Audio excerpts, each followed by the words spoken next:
Du Trizac. L'original. Radio. Du Trizac. Votre plaisir coupable. Cube Radio. Bonjour tout le monde, 14 décembre, pas 14 février, Sacramouille 2023, j'espère que vous allez bien.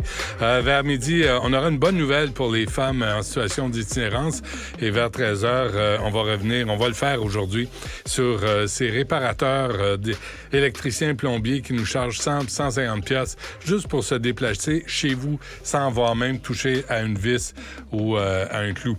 Mais tout d'abord, on va aller joindre Alexandre Dubé parce que tantôt, on aura Mélanie Hubert de la Fédération autonome de l'enseignement pour réagir à ces propos. Alex, bonjour. On essaye d'y voir clair, hein? On essaye d'y voir clair, c'est pas simple. Bonne chance. Bonne chance pour y voir clair. Bonne chance pour y voir clair. On va mettre la table à ton entretien en refaisant un peu la chronologie des événements parce que depuis je dirais même pas les 48 dernières heures, depuis les 24 dernières heures, j'ai l'impression que les parents qui nous écoutent sont passés par toute une gamme d'émotions. Là. Des parents qui, massivement, sont derrière les syndiqués. Il faut le dire, mais c'est un appui que je dirais que les syndicats doivent traiter avec beaucoup d'attention. Et l'opinion publique, ça peut changer très, très, très rapidement, mais on l'a vu, ils sont massivement derrière les syndicats. Alors là, depuis le début de cette grève générale illimitée, parce qu'il faut comprendre que la FAE, ça n'a pas été, par exemple, comme les autres syndicats du Front commun, où il y a eu une espèce de crescendo dans les moyens de pression. Là. Ça taponnait dans les négociations, puis ça...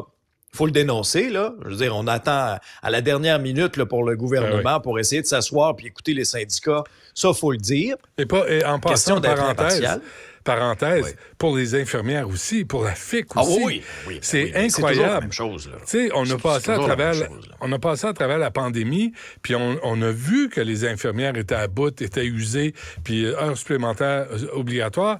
Puis c'est pas réglé.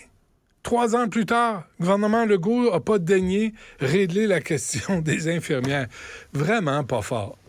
Ben non, on attend que les conventions collectives soient échues. Puis après ça, on se parle, on se présente nos demandes, puis on négocie. Alors là, de vraies montagnes russes pour les parents, entre autres. Puis moi, je veux vraiment parce qu'on parle beaucoup des revendications des syndiqués, mais il faut parler aussi de la réalité des parents qui ont des enfants, qui sont à la maison depuis 3 semaines maintenant.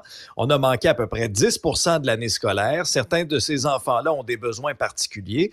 Alors, les parents, oui, appuient massivement les syndiqués, mais ils veulent avoir quand même des réponses et un compte-rendu de ce qui se passe aux tables de négociation. Benoît, le premier ministre François Legault, il y a 24 heures, sort publiquement, plein d'enthousiasme, dit qu'il avait bon espoir que tous les enfants retournent à l'école dès le lundi 18 décembre. Alors là, tu dis, enfin, ils se parlent aux tables, il y a quelque chose qui se passe. Peu de temps après, sur les réseaux sociaux, la FAE réplique en disant que contrairement à ce que le PM avance, les nouvelles à la table ne sont pas encourageantes. Et là, t'as... ce qui a eu, à mon sens, l'effet d'un coup de masse dans le front lors du point de presse de la présidente de la FAE, et je te résume ses propos. Elle disait « Ce qui se passe à la table est inacceptable, que l'on tergiverse encore après 3 semaines de grève. Les propositions du gouvernement consistent en de nouveaux reculs pour les profs, on l'a qualifié comme ça, et un retour en classe lundi, c'est jovialiste, déconnecté et irréaliste. » Benoît, honnêtement, moi, je regarde ça de l'extérieur. Là. C'est comme si toi et moi, on va voir, prenons cet exemple-là imagé, là, OK? On va voir un spectacle. Moi, je sors du spectacle en disant « Hey, Benoît, c'était incroyable, c'était rythmé, c'était bon, j'ai ri. » Puis là, toi, tu sors en disant « Ben voyons, il y avait des longueurs, c'était plate, je me suis ennuyé à mourir. » Là, tu te dis « Coudonc, on a-tu assisté à la même chose? » La différence, Alexandre, c'est que là, on est sur le trottoir, on accroche une 3e personne. Puis on lui demande à elle ce qui se passe. Puis elle va dire, le début était bon, ça a eu des longueurs. Là, tu as des nuances.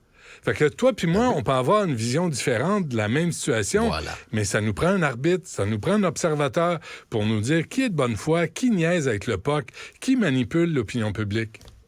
Exactement. Et ça, à l'heure actuelle, on ne le sait pas.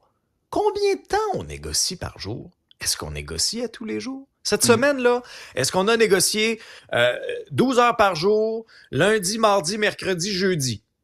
Hein? Est-ce qu'on s'est parlé vraiment?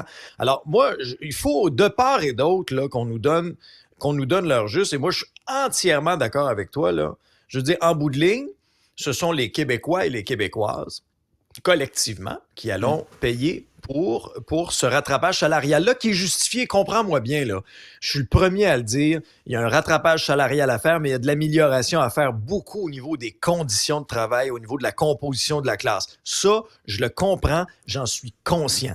Mais là, Benoît, on arrive à 3 semaines de grève, 10% de l'année scolaire privée. Là, tu as des classes d'étudiants, c'est pas compliqué, tu as ceux qui vont au privé. Qu'eux autres, ils n'ont absolument rien manqué. Tout va très bien dans le meilleur des mondes. Continue de suivre le programme régulier. Après ça, ben, tu as ceux qui, effectivement, ont des profs qui sont affiliés à la FAE. Là, ça fait 3 semaines qu'ils sont en grève.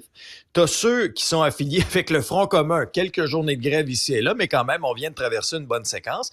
Et après ça, tu as les parents des écoles publiques qui sont en moyen plus que les autres et qui ont été capables, par exemple, d'engager un tuteur pour essayer de continuer l'apprentissage de leurs enfants ou des ressources supplémentaires. Mais moi, on aura beau me dire, ah ben là, OK, quand les enfants vont revenir, on va pouvoir leur présenter, là, on va pouvoir les aider, les programmes. On va les prendre où, ces gens-là? On est en pénurie de personnel à plusieurs endroits dans le réseau public. À un moment donné, il faut arrêter de croire au Père Noël. Puis, je pense que les parents sont d'abord et avant tout solidaires de leurs enfants. Pas des profs, pas du gouvernement, de leurs enfants. Puis on n'entend pas parler des enfants. C'est ça la tragédie là-dedans. Puis en passant, Jean-François Roberge, là, qui a enseigné 17 ans, qui était dans l'opposition, qui disait avoir tout compris du système d'éducation, a été remplacé par Bernard Drinville. Fait que, il a fait quoi pendant 4 ans? Il a changé commission scolaire pour des centres de services. Big fucking deal. C'est un échec, encore une fois, au tableau du gouvernement de François Legault. Il y a Meta aussi là, qui est allé à Ottawa puis qui a fait essentiellement comme ça. Ah oui. Oui. Ça se résume à... faut vraiment revenir là-dessus. Ouais, un bras de faut vraiment revenir là-dessus. Ah oui, ben oui. Mais c'est carrément ça, là. OK? Pour vous expliquer un peu le contexte, comité parlementaire à Ottawa. Là, tu as la responsable des politiques publiques chez Meta Canada, Rachel Curran, qui est là et qui répond aux questions, entre autres, là, du bloquiste René Villemur. Puis là, adresse un petit peu ses conditions pour que l'actualité, pour que les nouvelles puissent réintégrer les plateformes de Facebook et Meta. Parce que, souvenez-vous de ce bras de fer entre le fédéral et les géants du web à propos du partage des nouvelles, du contenu journalistique sur Facebook, sur Instagram et sur les plateformes comme Google. Il y a eu entente là, maintenant avec Google. Mais c'est que plusieurs géants du web ne voulaient pas initialement payer pour le partage de ces contenus-là. Google s'est entendu avec Ottawa. 100 millions par année qu'on va ajuster avec l'inflation. Maintenant, qui va pouvoir mettre la main là-dessus? Ça reste à être réglé. Et est-ce que Radio-Canada va pouvoir piger dans le plat de bonbons alors que Radio-Canada est déjà amplement subventionné par le fédéral à 1,2 milliard par année? Fais la demande à Catherine Tate qui est en Australie, juste pour avoir les détails. Elle est toujours Mme Tate? Non, elle prend des jours à ses frais. Ah oui. Faut qu'on se laisse, Alex, parce que j'ai Mme Hubert sur la ligne. Là. Vas-y. Alors, en 10 secondes, selon Facebook, le contenu journalistique qui n'a pas de valeur commerciale pour nous. Alors, eux, là, ça n'a pas de valeur, mais dites-vous une affaire.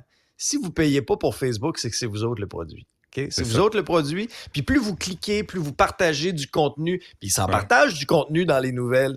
Alors, et ça n'aurait pas de valeur aux yeux de Meta, voulez-vous rire? C'est complètement ridicule comme explication, c'est honteux. On parlera de ce que veut dire le mot contenu dans ce contexte-là demain. Alexandre, si tu veux bien. Merci, M. Dubé. Avec plaisir. Salut. Salut.